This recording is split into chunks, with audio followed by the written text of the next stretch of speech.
Hi, my name's Kevin Levy, and this is a review for Bicycle Guider of the Rad Power Bikes RadCity Plus. And we're going to do a review and a ride, so stay tuned. It's always fun doing this yourself.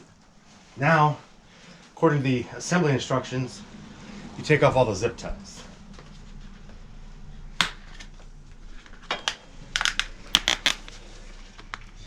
Alright, so I've been taking off all the little zip ties, and now you get to the big one, where the tire comes off. So we're going to deal with this in a little bit. So for now, you just kind of put it aside. We will come back to that. Okay, and then this big thing here is the handlebar. That's actually the first thing you're going to do. You want to take this. You can't drop it because it's attached to the bike, but you can open it up and just kind of take it out. And then just set this to the side. So just set it down nice and easy. All right, now we're going to check out the accessory box. Box of goodies, I like to say. We got pedals. Put those aside. We got a light. Very nice. Put that aside. We got a reflector. We got the manual. I'm assuming this is the charger. Yep, that's the charger. So I just put all this aside for now. This is for the pedals. And then we got a toolkit, which is what we need right now. On the stem here, there's a false piece you got to take off the top. So you gotta get rid of that. All right, now we're gonna do the handlebars for the RadCity Plus. You have to make sure the brake handles are facing away. And there's literally a bolt inside here in this head. There's a hole in here, and you're going to just set it on top. Don't worry too much about the rotation of the handlebars right now. That's not important. But you're going to try to use one of the wrenches that's in the toolkit, and you're going to try.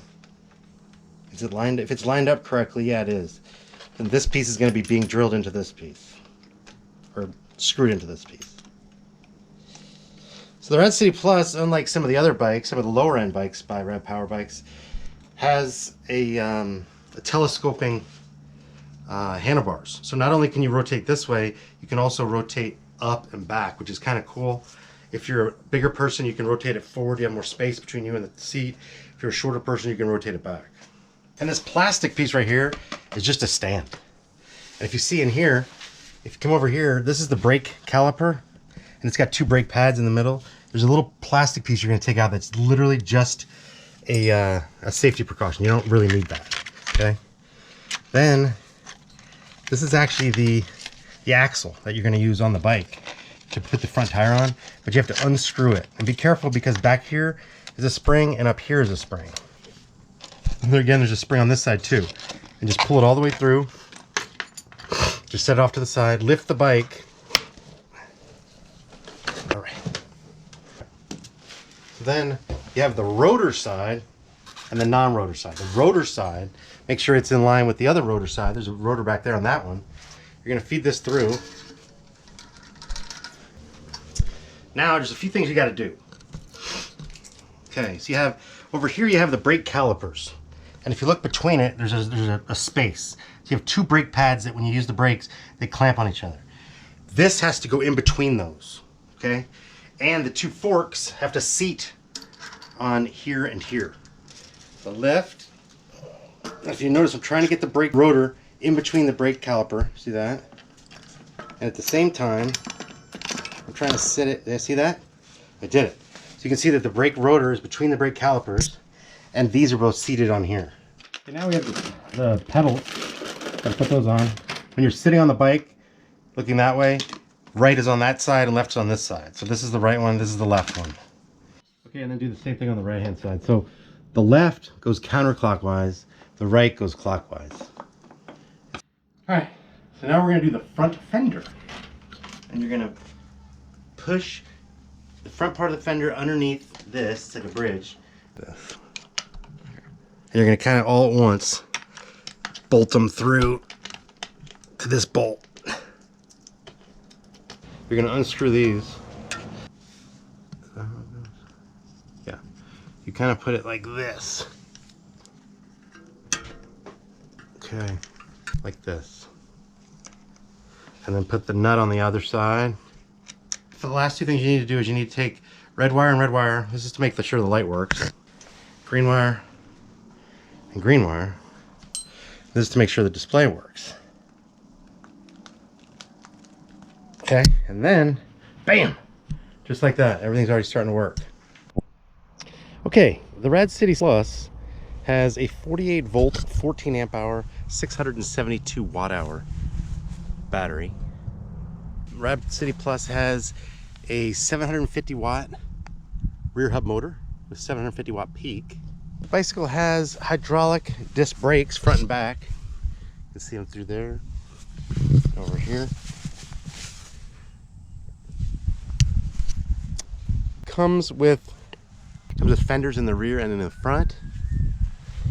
It comes with an integrated light in the front and back, meaning the minute you turn on the bike, the lights come on. And the bike comes with a rear rack, which is pretty cool.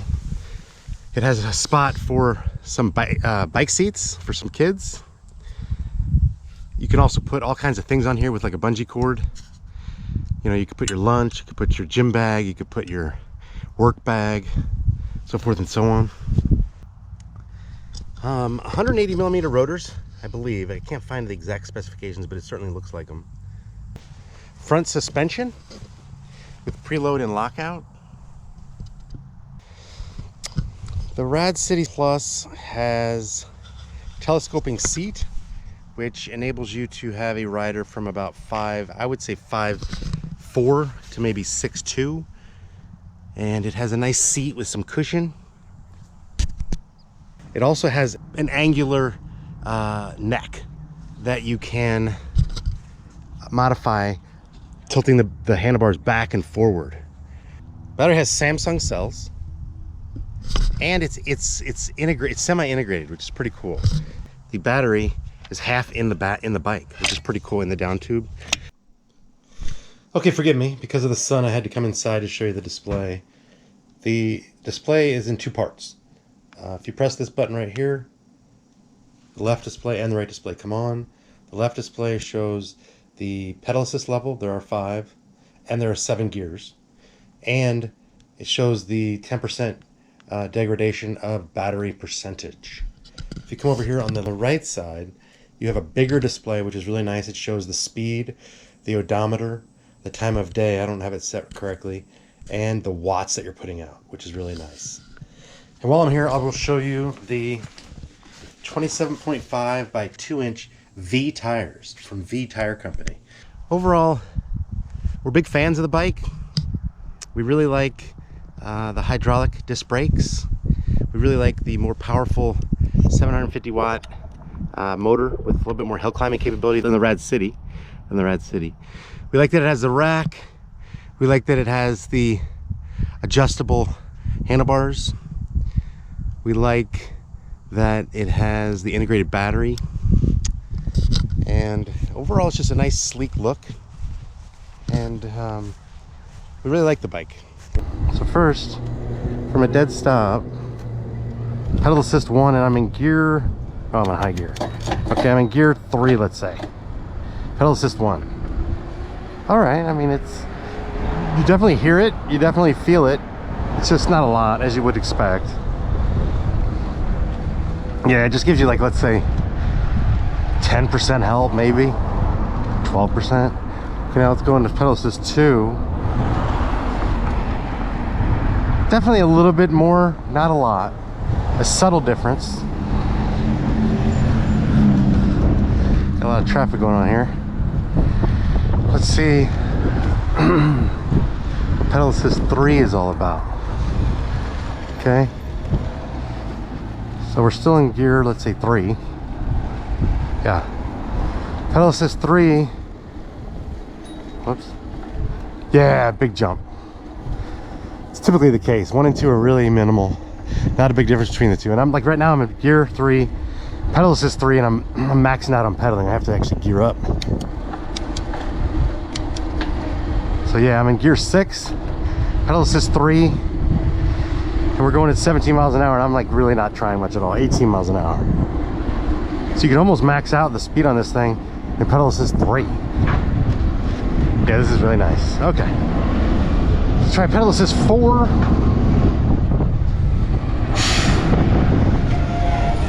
Okay, pedal assist 4. Not a big difference from 3. Not very noticeable. Pretty much the same. Granted, I'm going up a little hill now, that's why my speed slowed down. But I can't imagine I would have gone much faster. Maybe 19. And now let's do 5. So 5's nice. 5's really nice. We're going up like a 4% grade in gear 6, and we're at 17 miles an hour. That's pretty good. I'm gonna start in gear 3. Gear up to gear 7 as we go, but I'm going to be in pedal assist 5, and we're going to pedal the whole time and just see what we can do. Okay, here we go. So yeah, it really takes off on you, for sure. I already have to shift into 4. I really have to shift into 5 now because I'm like pedaling, going too fast. I'm in gear 6, and now I'm in gear 7, and we're cruising at a nice 20, which is the max, and it's nice. Okay, now we're on, this is hard packed dirt with light rocks sprinkled on it. Okay, so kind of simulating like a not a very loose but gravelly situation. Okay, we're pedal assist 2, gear 5, and it's comfortable, you know. I mean, the front suspension forks definitely help. You can actually see them going up and down when you're going over stuff, and you can certainly adjust those. The seat is pretty comfortable, pretty cushiony, and you know, I handle that no problem. And I'm just going to try grass. I know it's not an all-terrain bike, but just to see if you're at a park and you have to go through the grass for a second to like go around a dog like I just did, yeah, no problem. So now we're in, not that it really matters, we're in pedal assist 5 and gear 5, and we're going to do throttle only. Okay,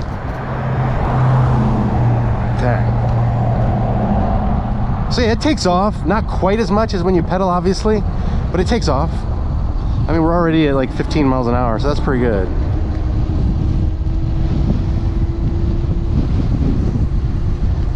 Okay, we're at 19. Okay, we're at 20. It definitely got a lot steeper. This is upwards of 12% grade here. Pretty steep, people. And we're still in gear 2. We're staying in pedal assist 5. I'm working a little bit, like maybe 25% effort, you know. Obviously, I'm not breathing very hard. You can tell I'm talking.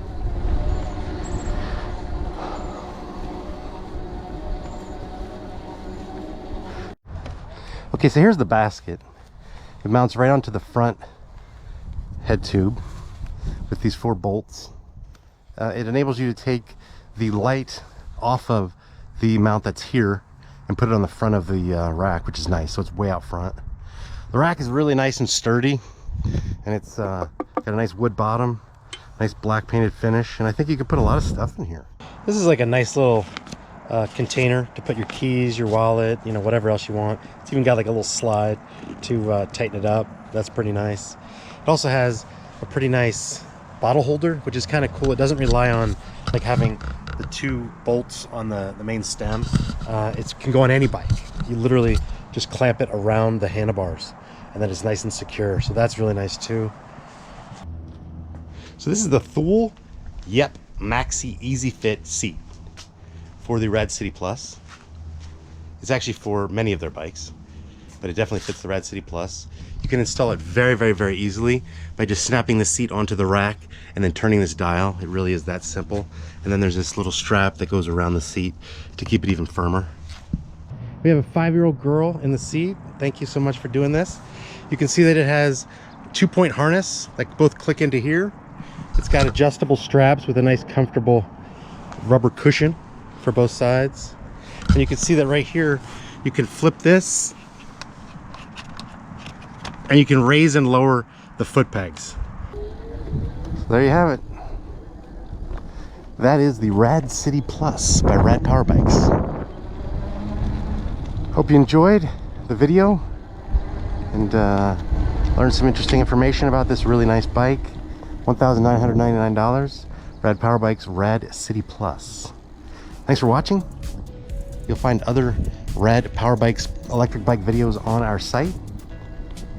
And we appreciate you watching. See you next time.